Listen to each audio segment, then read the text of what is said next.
Assalamualaikum warahmatullahi wabarakatuh. Kembali lagi di channel Bagong Android.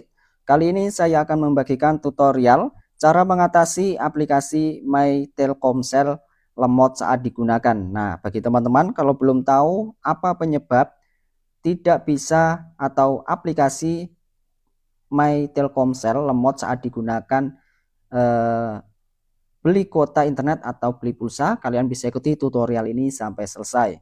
Oke, yang pertama di sini kita cari aplikasi My Telkomsel di HP kita.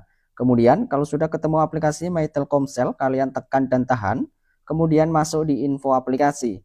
Nah, di info aplikasi My Telkomsel, kalian scroll ke bawah, cari pengaturan penyimpanan dan charge.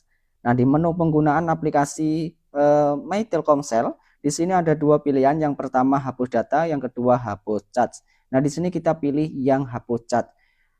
Nah, mungkin di HP kalian yaitu bersihkan sampah atau hapus sampah ya teman-teman. Karena ketika aplikasi My Telkomsel sampahnya tidak kalian bersihkan, maka kinerjanya akan terganggu ya teman-teman. Kemudian cara yang selanjutnya yaitu kita pastikan aplikasi My Telkomsel di HP kita sudah update ke versi terbaru 2026. Sekian tutorial ini, semoga bermanfaat. Jangan lupa subscribe dan share video dari channel Bagong Android. Wassalamualaikum warahmatullahi wabarakatuh.